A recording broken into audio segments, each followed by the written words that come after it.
Hello and welcome to this week's Market Outlook webinar. If you're watching the recorded version of this, it was held live on Wednesday, the 4th of Jan at 12:30 in the afternoon. So this is a webinar that I run every Wednesday with Aondo Markets, and it runs for half an hour, and it's a look at a little bit of everything, what's been going on in currencies, indices, and stock markets, and where the opportunities might be in the weeks ahead.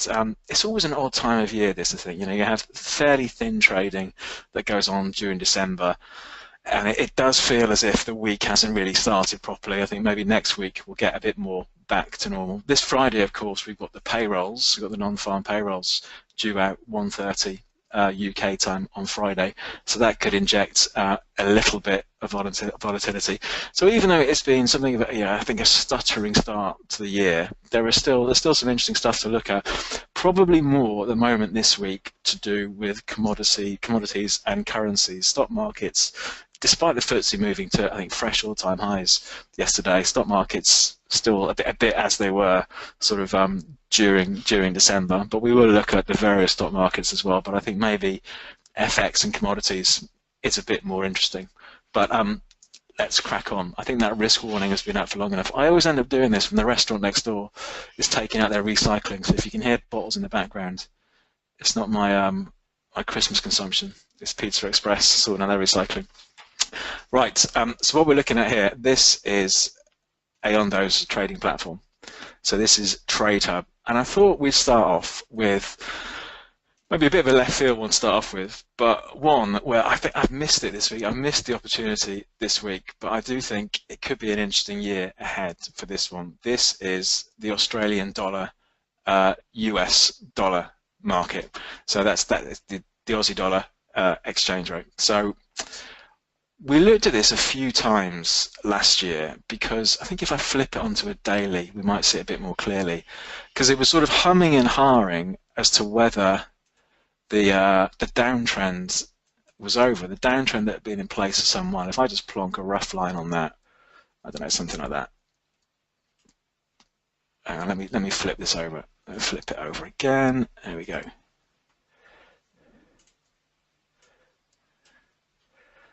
There we go. Right. So we've seen strength in the Aussie dollar, but it really struggled with this 78 mark. You can see here it ran up to there April last year, came off back to 72, ran up again to 78, couldn't crack it, and it sold off. And just over the last couple of weeks or so, we've once again seen it test this 78 level. And I think the opportunity was maybe a little bit earlier, maybe yesterday, maybe even the day before, but you can see just how well this 71.60 level, this is the hourly chart we're looking at now for the Aussie dollar, what a good job that's done of stopping this weakness. And I think that does really build an argument for Aussie dollar that this decline we've seen, this, what is it, 350 point decline, looks to be over. And we've seen lots of support last week of December and so far earlier this year ahead of 71.60, and the market's actually broken out to fresh highs for the last week or so. So for me, that does point to the possibility of further gains to come for the Aussie dollar. So I'd want to be, I think, a buyer on dips of the Aussie dollar at the moment. Would I want to buy it here? I think the problem with me buying it here, if I'm a buyer up here at 72.60, the logical place for my stop is still at the moment the other side of this, the other side of 71.60.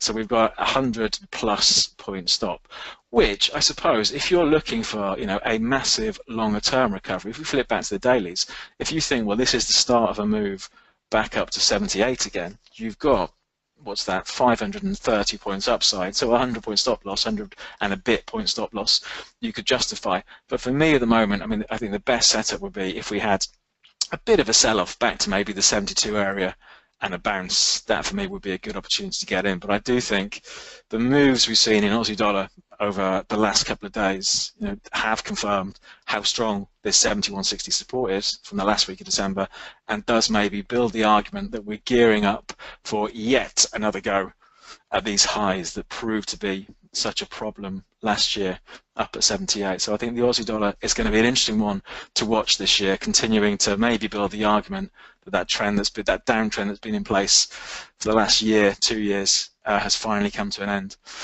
Let's flip over to something, an old favourite, pound against the dollar. Let's have a look at this one. I've got a trade on this at the moment that has just about flipped into profit today after nearly getting stopped out yesterday, but I'll talk about the reasons behind that in a second. I think this is going to be an interesting year for the pound as well. So my bias for the pound against the dollar would be for recovery this year after the massive volatility we saw on the back of the EU referendum last year. But let's just remind ourselves where we are.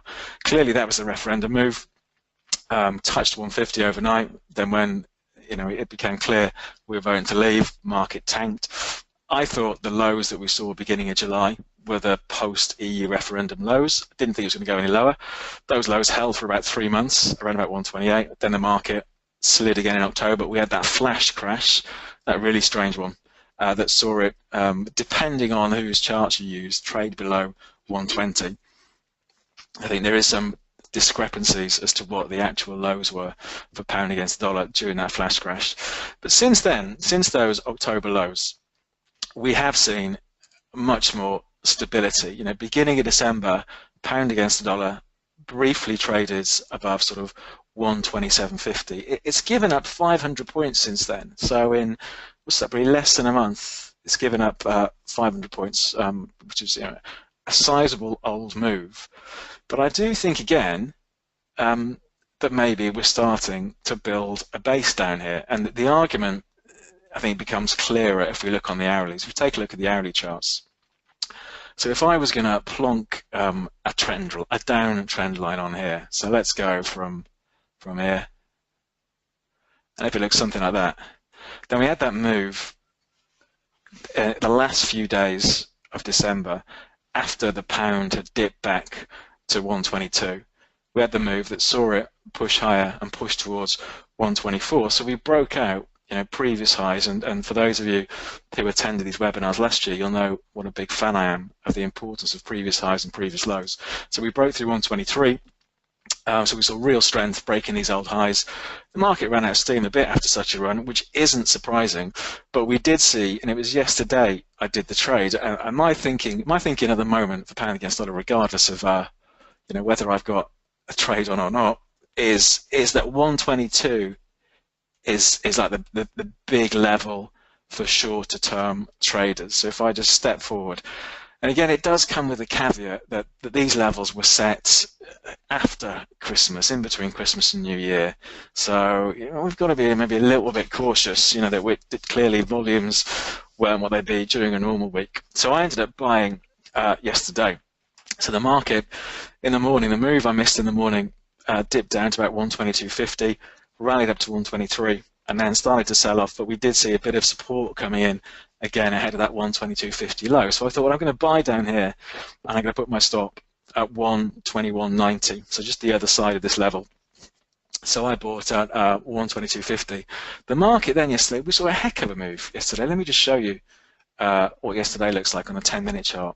So I bought in here at 55-ish here, and then of course 10 minutes later the market absolutely fell off a cliff, dropped 50 points, but importantly that 122 level held. So that old low from just after Christmas once again proved to be good support for the pound, and we've seen something of a bounce back today. So for me, assuming this level is going to hold, then the next logical objective is for a run back up to these old highs, just shy of that 124 mark up there, 123.90. And I think if it can break through 124, then the argument builds for a much stronger recovery. So what I'm seeing is, the way I see it at the moment, the moves we've seen over the last week or so are a suggestion that maybe that trend has coming to an end, and I'm looking for a move back up to here. But if to flip it out to the dailies, I think for the year ahead, these lows from down here ahead of 120 are pretty critical ones for pound against the dollar. So we have seen, since the flash crash shenanigans, we have seen that 120 level, provide good support a couple of times in October, and it stopped at 122 during December and January. So I think if we're going to build the case for a pound-dollar recovery this year, then clearly those levels need to hold. So any weakness back towards 120 looks to be a buying opportunity. But at the moment, I'm looking for the market to see if the market can get back up to 124. So I'm sort of mildly bullish on pound against the dollar. The odd one yesterday, euro dollar. This very briefly on that move that we saw on the pound yesterday, that sort of surge of dollar strength. Let me take this out to maybe a monthly. Very briefly yesterday, the euro set a fresh 14-year low. So it moved to the lowest level. It was this move. This is a monthly candle we're looking at here. It moved to the lowest level we'd seen since January 2003. It did, it bounced back incredibly quickly, but it just seems that that's the move there. When was it? It was about 3 o'clock yesterday afternoon, and it's bounced back about 100 points higher than that level now. But it seems a bit of a scrappy, odd market, euro dollar at the moment.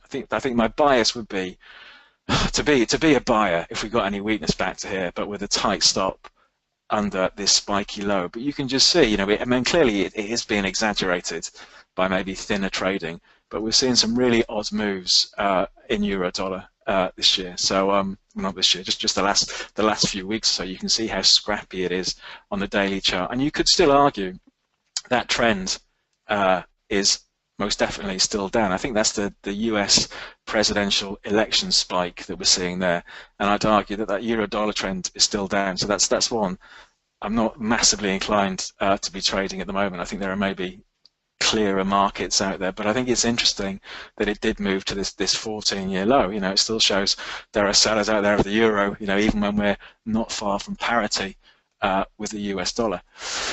Let's take a look at a couple of other FX markets. Then we'll have a look at some of the indices, and we'll have a look at gold and oil, because I think it could be a big year ahead for gold and oil. But let's take a look at dollar yen.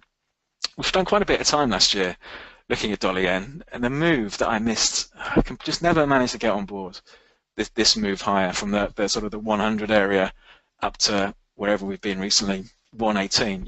It was a heck of a move that started off. Again, it's like the presidential day there, isn't it? It started off there, and you can see the market. It hardly looked back on this move higher. So we've seen a cracking trend higher. But I suppose if you wanted to be like a top picker in dollar yen, there's a logical level to pick up here. If we look at on the hourly chart, if you took the view, well, okay, dollar yen, it's had this 1,700 point move in about 6 weeks or so. Maybe it's gone a little bit too far. We haven't seen a new high for the move since December the 16th. Yeah, something like that, December the 16th or 15th. So I suppose you could build the argument, well, if it's going to run out of steam anywhere, maybe we're here. So I think if you really wanted to go short dollar yen, we go short now, 117.50, with a stop loss up above those old highs if you think we're going to see something of a deeper correction.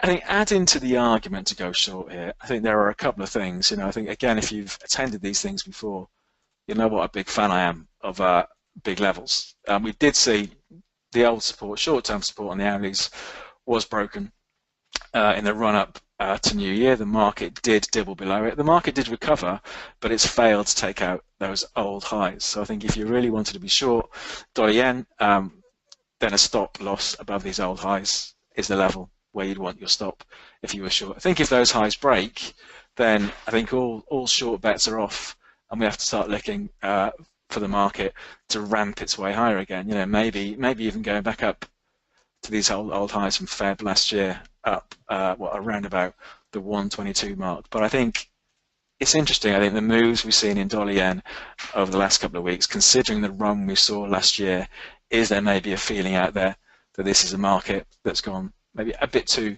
far, too fast at the moment. So to wrap things up, let's take a look on the FX side, at least. Let's take a look at I think maybe a couple more. New Zealand dollar and dollar Canada. Let's look at the dollar Canadian dollar first of all. This is an interesting one.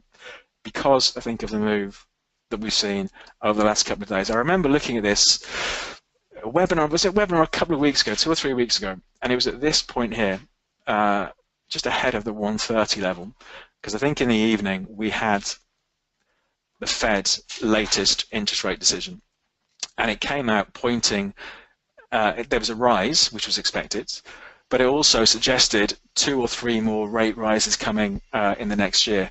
And this is the point we were looking at it. I think it was just on this day here, and then it just moved really quickly on the news, rallied really quickly. And again, it's one I missed. I didn't have a chance to get in on. It has pushed high, pushed to 136, but you can see that the trend from May last year, dollar, Canadian dollar, still very much up. So for me, the fact is it's sold off quite heavily today, and it's spent the last couple of weeks coming off, suggests that there may well be a buying opportunity coming up. The 130 level is a really important one for dollar, Canadian dollar. So if I was doing like a longer term trade on this, I would want my stop somewhere the other side of 130. It's currently trading at, 133.18.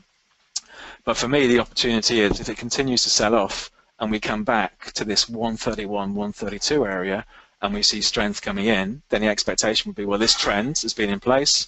We're going to see it continue, hook round, and go back up towards the 136 mark. So for me, there's not a trade there at the moment, but it's definitely one to watch over, I think, the next few days or so to see if this downtrend, this little correction, like all these other corrections, peters out, the strength comes back in, and the market hits its way higher. So to wrap up on the currencies, let's finish off with New Zealand dollar, US dollar. I think this is quite similar in a way to, let's take it out a little bit, to the Aussie dollar, US dollar setup. So we looked at this a few times last year because the downtrend that started in the New Zealand dollar, US dollar, that started in July 2014, it definitely ended towards the end of 2015, and last year was a year of recovery. It's given up some ground since then, but, hang on, I think that recovery is still valid. So for me, any weakness in New Zealand dollar, US dollar, is just a buying opportunity. And I think what we've seen in, again, maybe the last few days or so is really the start of some strength coming in. If we flip it over to the hourlies, I don't think it's quite as advanced as the US dollar argument, as the Aussie dollar, US dollar argument is, but that's the correction that had been in place. We've seen solid support just before Christmas Eve down at these sort of levels. Let's just plonk our line on. There we go, down here, ahead of 68, 62, and the market, has made a sustained move away from it. It's moved 100 points away. It's tailed off a little bit.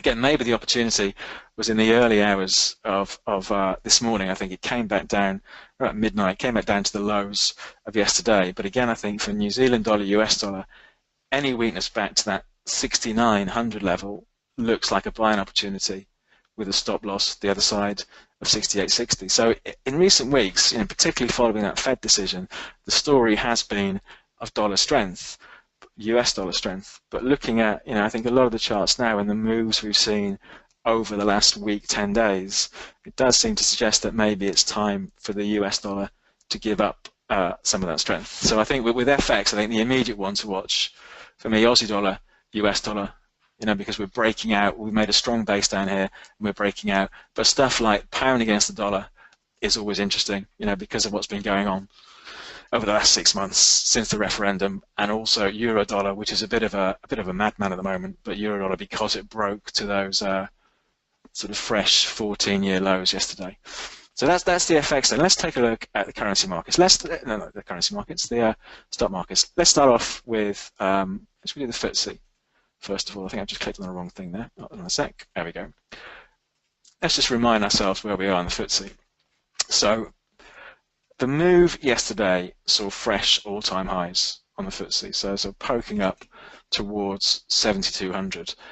And when a market is making fresh all-time highs, maybe the inclination can be to try and be Johnny Smartpants and pick the top. But if you're trying to pick the top, chances are you're going to get your fingers burnt. Now, it's a market that has moved a long way, relatively speaking, since those December lows. It's moved maybe 500 points or so since the lows of December. So you could argue that it's overextended. But saying that, it's still strong. We've seen the market push higher. It's had a little look today in the early hours of the morning. So for me, the default position for the FTSE, this is the hourly chart we're looking at now.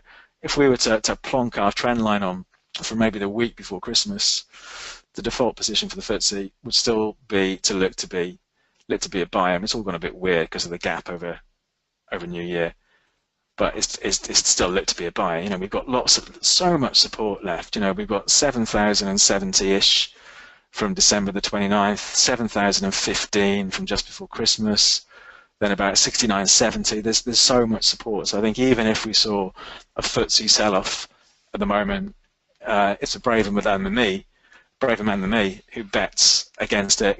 Going down to the 6,600 level. It does seem to be a market that's still pretty well supported.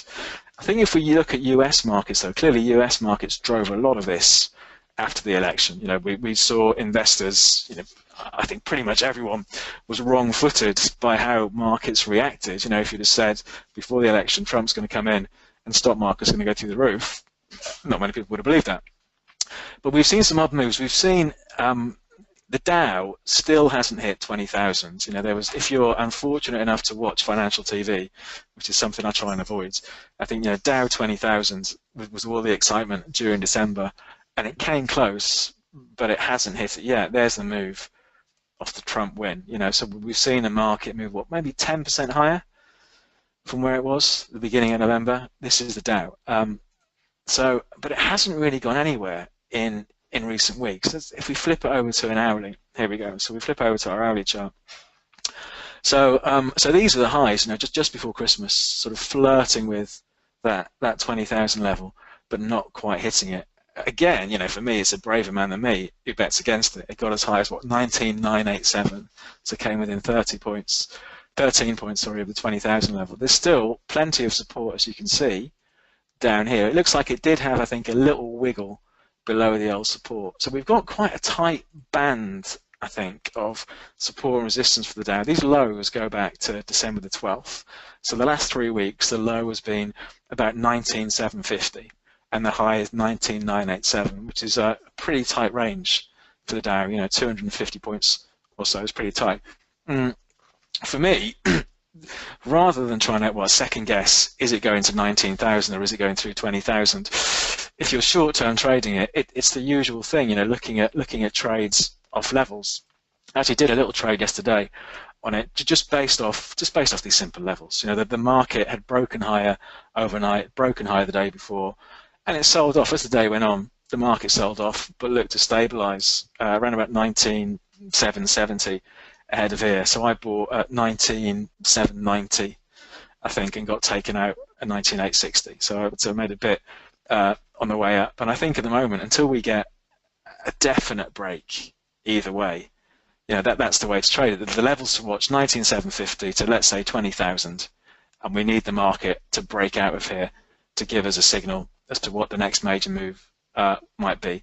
But at the moment, I think it's pretty quiet and pretty inconclusive. And it's a similar thing for the S&P. If we flip over to the S&P 500, so the S&P 500 is the broader US stock market.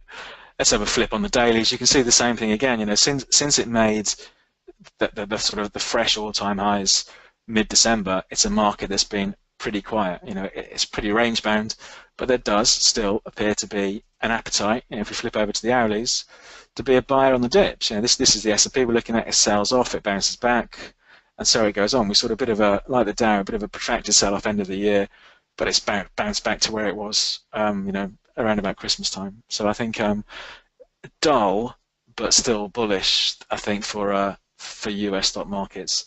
And I think for the DAX, just to wrap up the stock market thing before we look at gold and oil, which I think are a bit more interesting than the stock markets at the moment.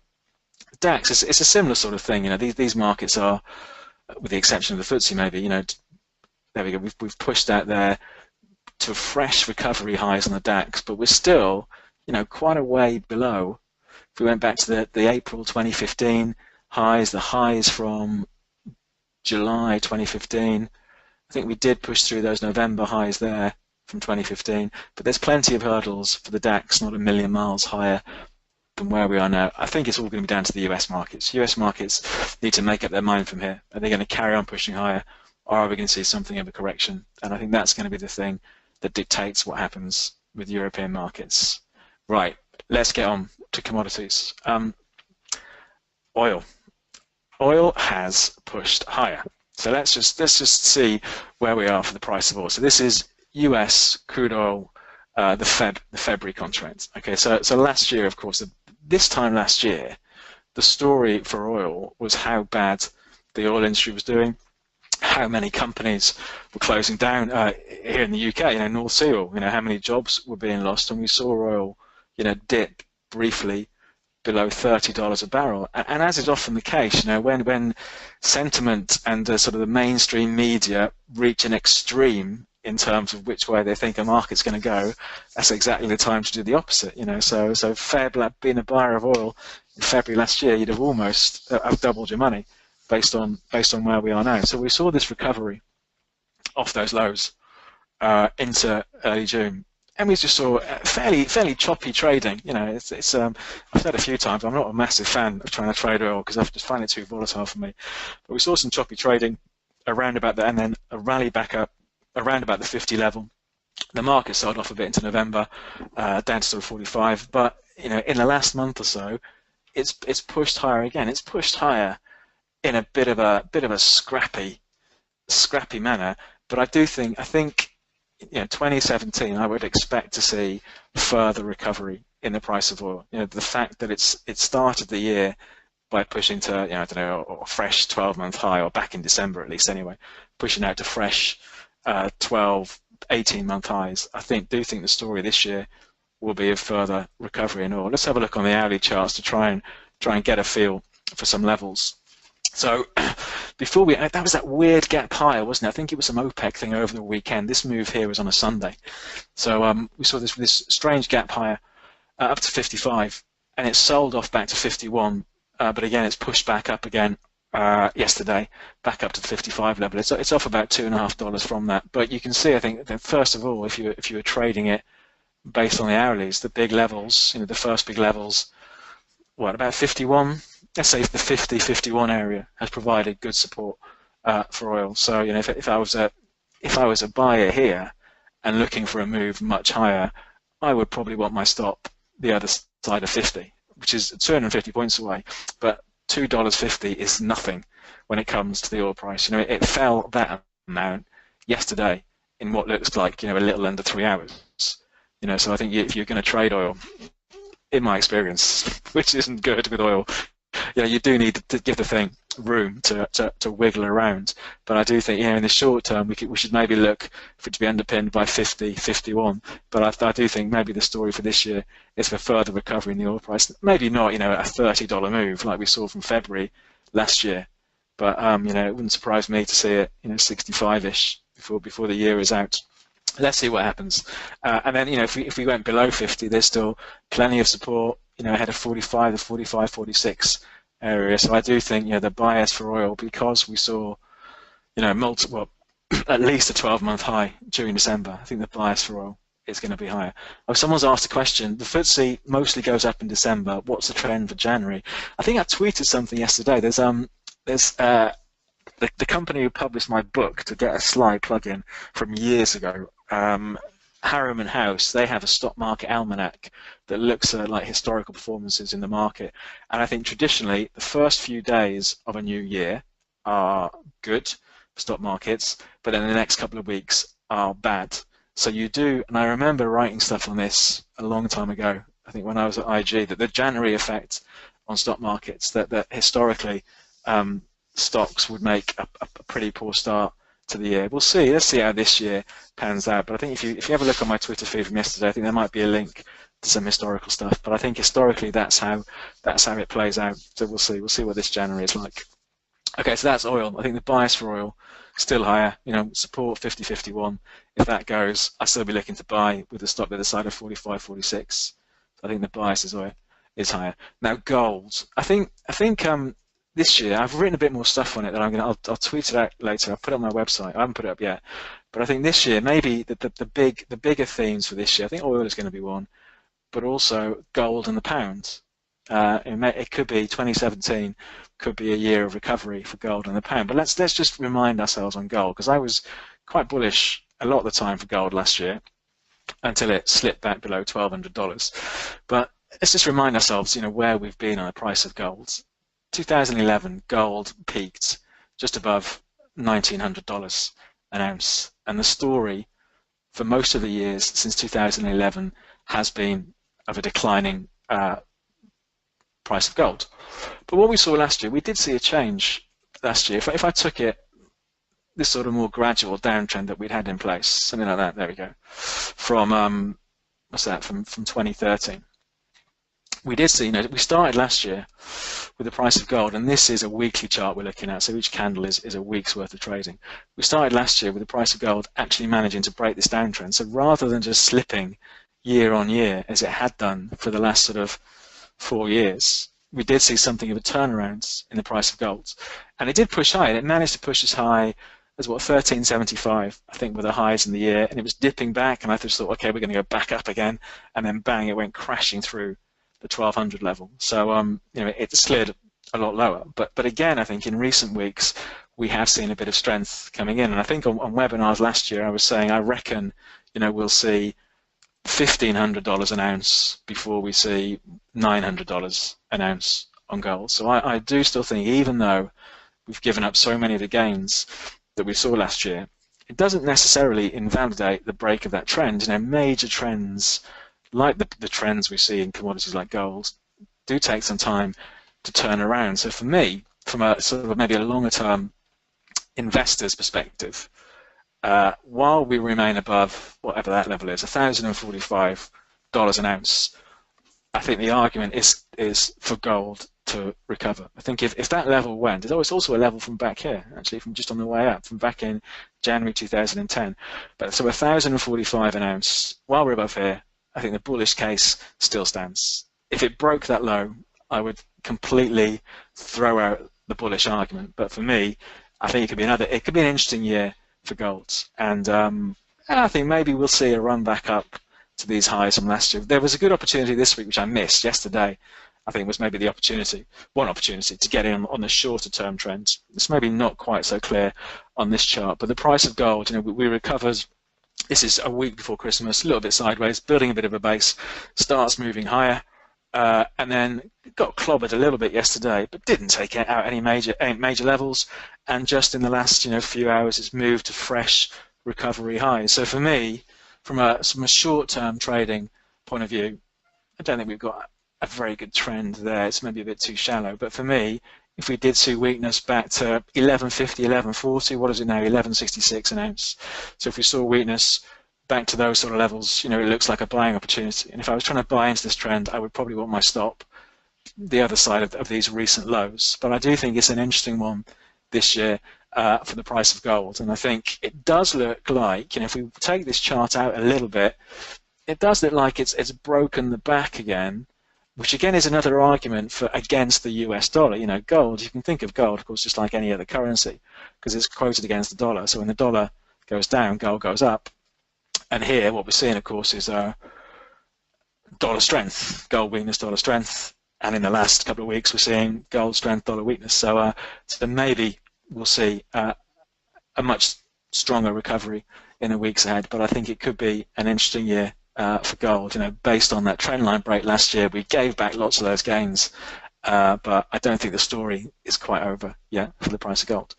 And that's it. I think we're going to wrap things up there. So there's lots to watch as ever. It is an odd week. It's only the beginning of the year. We've got payrolls on Friday. I think this time next week, we'll have a much better picture about what's going on. I think volumes will be back to normal. I think at the moment it is, stock markets are still a little bit boring. I think the US markets need to make up their minds what they're doing. But we'll do this all again next Wednesday. I think tomorrow could be a quiet day with the payrolls out on Friday. Very volatile, of course, when they come out at 1:30 UK time on Friday. But if you have any questions, drop me an email. My email address is david@tradeafter.com. You can find out a bit more about social trading. I do various social trading webinars with Leander, so there's a bit on that on my website, tradeafter.com. I'm going to write a bit more about gold and oil, so I'll just drop a quick email out, not gold and oil, gold and the pound. So I'll drop a quick email out a bit later on today with links to that. But thanks for coming on today to the first one of the year, and we'll do it all again this time next week, and I hope you have a good week's trading.